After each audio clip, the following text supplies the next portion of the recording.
Good morning, everyone. Welcome to Sagar Group of Institution.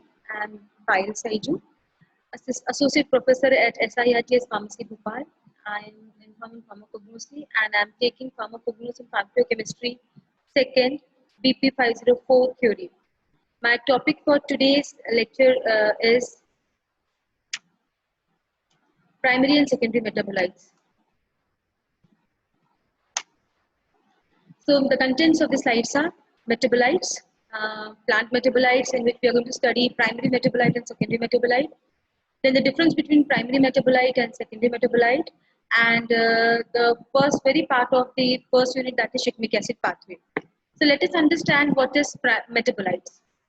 Metabolites are the intermediate product of any product of during the metabolism catalyzed by various enzymes that occur naturally within the cell.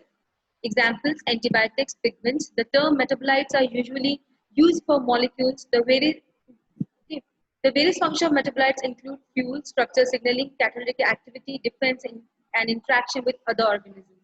So basically, primary metabolites are the end product of any type of reaction that is taken, not exactly the end product, but the product which are formed during the metabolism, that is due to the reaction, catabolic and anabolic activity. Metabolites are produced by plants, humans, and microbes. Every organism here in this planet undergo process of metabolism because they do some chemical reactions. So there is a process of metabolism, and thus when they do metabolism, they form different metabolites. Human metabolites have 2,500 metabolites. Like for one of the example is prostaglandin, produce a metabolite arachidonic acid. Both the molecules have the same physical properties, functional group, and are linked by series of enzyme catalyzed reaction. Cholesterol produce steroids hormones like catecholamines arise from amino acid tyrosine. Now, as pharmacognosy is all about plants and natural resources, so very importantly, when we talk about pharmacognosy, we consider as plant more in sense. So we have to I should understand what are plant metabolites. So plant metabolites are basically of two types: primary metabolites and secondary metabolites. And these are the products which are important for their therapeutic activity. Not exactly the primary metabolites, but why we are studying this in pharmacognosy is just to understand that why we can take plant as a source of medicine, because the plant is used for their therapeutic activity. Say for an example, when we take curcuma, haldi, so it has curcumin, which has anti-inflammatory property. When we talk about Glycyrrhiza glabra, it has it has glycerinic acid and in it, which has anti-tussive property. So these are different product of secondary metabolism. So so that is the importance why we are studying plant metabolites. So plant metabolites are basically two types: primary metabolites and secondary metabolites. Primary metabolites. These are the compounds produced during the growth and development process. They are also involved in primary metabolic process of respiration and photosynthesis. Primary metabolites are formed in growth phase. They maintain the physiological function of the body and are known as central metabolites. So they are basically used by the plant itself. During the development phase, during the process, what they are doing it, so they are basically required by them. And so they are also called as central metabolites. They are the intermediate product of anabolic metabolism and are used by cells for the formation of essential macromolecules like amino acid, vitamins, organic acid, and some of the primary metabolites produced industrially, like alcohol, which is a primary major metabolites produced on a large scale in industry. Fine. So these are the primary metabolites which are produced by the plant or used by the plant during the growth and development period and are required by the plant itself, and they serve as a precursor for the synthesis of secondary metabolites. These compounds are produced by the organisms that are which are not used by the plant organism itself, but they are responsible for producing certain different type of effects and different type of properties. They are not required by, as primary metabolites. Since that's why it is not called as primary metabolites. Secondary, because they are not as essential for the plant itself, for the organism itself. However, they can be importantly ecological or otherwise. Secondary metabolites are considered to be the end product of primary metabolite because they are derived from the pathway in which the primary metabolites are involved. Say for an example, a cycle when starts with sugar and ends with formation of your tyrosine. Okay, so the starting material is a carbohydrate group, is a primary compound, and it ending with the secondary metabolites, which is an amino acid tyrosine. So these are so they at start they can we can say primary metabolites are considered to be the end product of primary metabolites. So this is the basic difference between primary metabolites and secondary metabolites.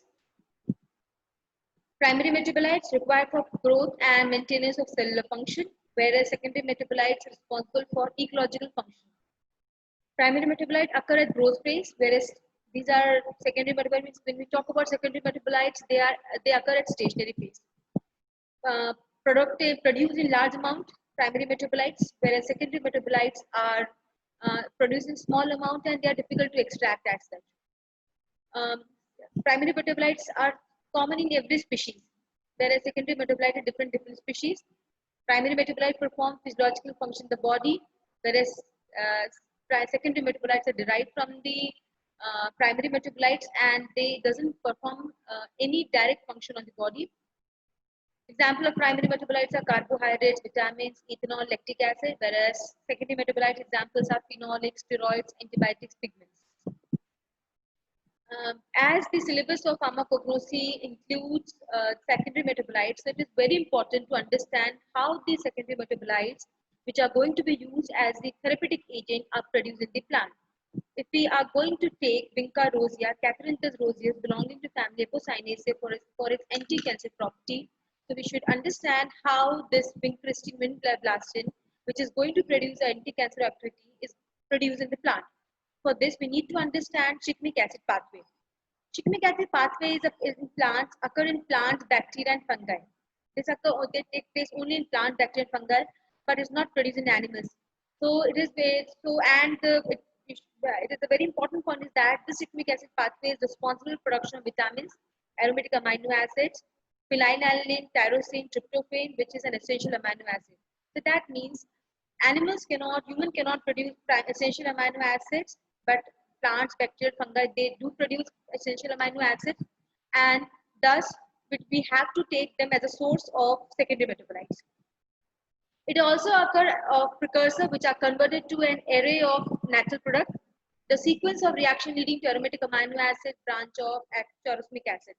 So there is a sequence and there is a complete cycle of shikimic acid where an intermediate stage comes where chorosmic acid formed and it led to the division of the cycle from chorosmic acid. Commonly known as shikimic acid pathway is commonly also known as anionic shikimate pathway, cyclohexane, cyclitol, and cyclohexane carboxylic acid pathway as well. It is an important biochemical metabolite in plants and microorganisms. Its name came from the Japanese flower shikimi. The shikimic acid name is given just because it was first isolated from this plant, flower shikimi, in Japan and in the year 1885.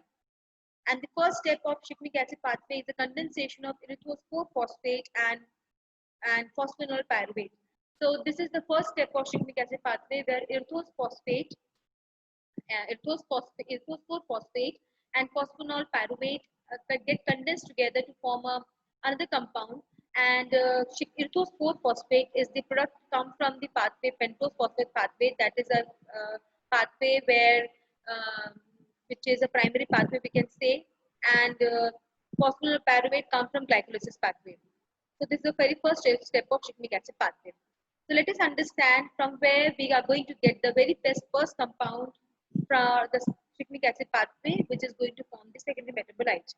So this is how we are going to get from the glycolysis pathway. Glycolysis is basically the breakdown of sugar, and the end product of glycolysis pathway is pyruvate and acetyl coenzyme. Then leads to, and there is a step comes where you can get your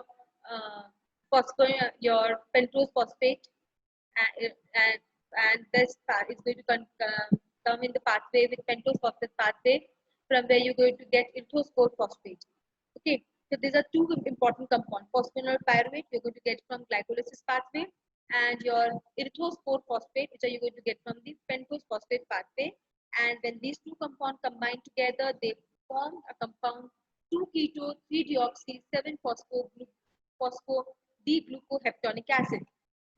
So this is the complete cycle of shikimic acid pathway. So this is the very first step where phosphoenol pyruvate is combined condensing with phosphoenol pyruvic acid to form 2-keto. You can see there's a 7 carbon, where in the second position ketone group is added, so that is why it is named as 2-keto. Third carbon is it doesn't have oxygen group, so it is written as 3-deoxy. Since it is 7 carbon atom and the seventh position, that is phospho group is added, so it is 7-phospho, and this is D-glucose arrangement, so it is called D-glucoheptonic acid since it contains carboxylic acid at the top.